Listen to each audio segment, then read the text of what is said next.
Good evening, everyone. I am Meris first. I am on the executive board, and also I am the educational chair here at HMTC. My connection to the center begins with when I met my husband David, over there, a 2G, and his family who were Holocaust survivors. David did not have much time with his father because his father died 2 years to the day of when he stepped foot onto U.S. soil. Therefore, his mother, Sally, an incredible person who's also not with us any longer, became extremely special to him. Since I was born to American parents, I was not as aware of the Holocaust. My mother-in-law was so giving, I vowed to do whatever I could to keep her memory alive, including helping to publish a book before she died, written by her younger Israeli brother, who was also a survivor. He came here on her deathbed, and they sat and they wrote a book together. And I have several copies here. If anyone would like a copy to read the story, be happy to give it to you. Being a teacher and educator, I really understand the whole mission and purpose. Engaging with the teachers group here at HMTC was important to me. The horrific history of the murder of Jews must continue to be told, and learning through this lens to stand up against all terror is the mission of this center. HMTC has a robust education department currently organized by Zachary Gorlick, Director of Programs. Our programs range from elementary to college, public, private, and include Jewish and other religious affiliated schools. The center also offers lots of adult professional education programs. We offer to law enforcement, nursing, school administrators, teachers, and many more. Our programs are needed now more than ever, and I can't stress that, more than I am now. Groups come to the center and are given interactive tours of the museum by docents and have undergone rigorous training. Often the groups are hearing survivor testimony or 2G speakers. Groups come into this room here where they continue the conversation after they have gone through our galleries. Our Holocaust Center is visited this past year by over 25,000 students from many school districts from Nassau and Suffolk counties. In addition, we have outreach utilizes Zoom and video conferencing to schools in all parts of New York, around the country, and even around the world.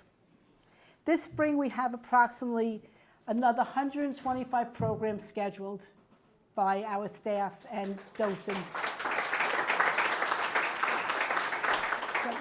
Some of our programs I'd like you to be familiar with are lessons, looking back, moving forward, lessons of the Holocaust, destructive symbols of hate, the impact of the swastika or noose, learning about Holocaust through art, music, and poetry, and another one called One Act of Courage, which goes a little more in depth. For our young students, our initiative to build empathy and caring has been with an Upstander Bear program based on the book Bear and Friend. In the gallery, you'll be able to see these bears and learn a little bit more about it. A World War II story which revolves around a Jewish refugee and his most cherished possession, the bear. The story has been adapted into a workshop. The children place a felt heart, which is heartfelt, containing a message of hope, such as courage, strength, or love, and it's placed inside the bear. And that really means a lot to these young children. These bears are then donated to kids in need, and most recently, through Yolanta, we have sent these bears to Poland, and they've gotten to Ukrainian children. So one act of love and kindness really goes a long way. This institution was built by our survivors. What will the world be like without Holocaust survivors? HMTC is keeping their memories and testimonies alive through something we call AI, artificial intelligence. Survivor testimonies have been pre-recorded and archived with a special interactive program which has questions and answers fed into this revolutionary program, and it really is revolutionary. Individuals can interact with a survivor on a screen, face-to-face, by asking questions and receiving answers. So we need your financial support, which you keep hearing tonight, to further this initiative. It is truly amazing. We must not be silent and stand by, but we must stand up against all hatred. What better way to accomplish this than by educating? I am very proud to be a part of HMTC, which is a jewel of Long Island and stands for love and kindness to all humanity. Our next part is going to be seeing an example of the AI that we have. But I just want to say one thing, that I am very proud of all of you being so involved and welcoming so many new members here tonight.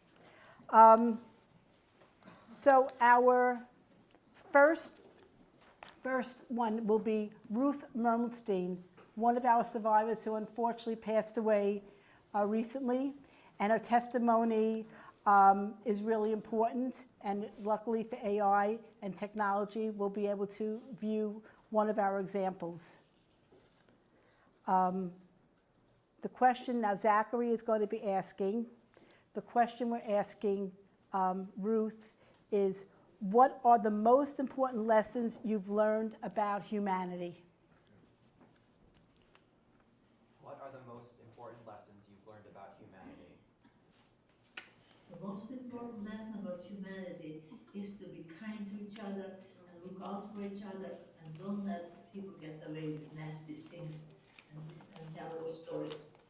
Always speak up and be an upstander. Try to help each other whenever you can. Don't let people get away with denial of the Holocaust and things like that. Speak up and help each other whenever you can.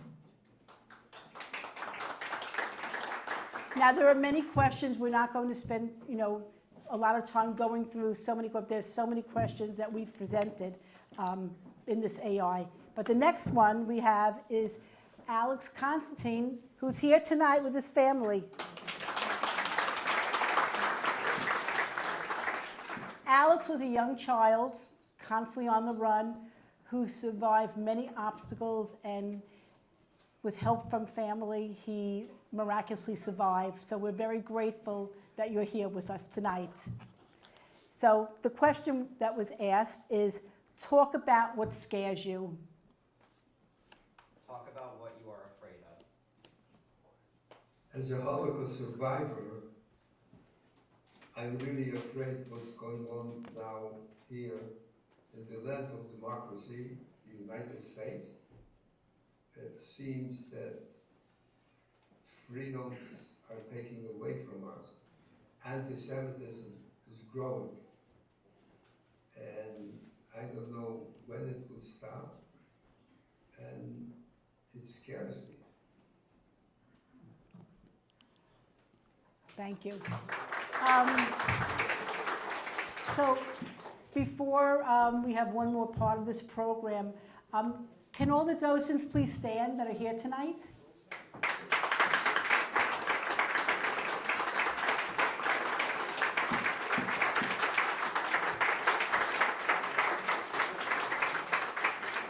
Just also thank you sincerely for all your dedication to the center.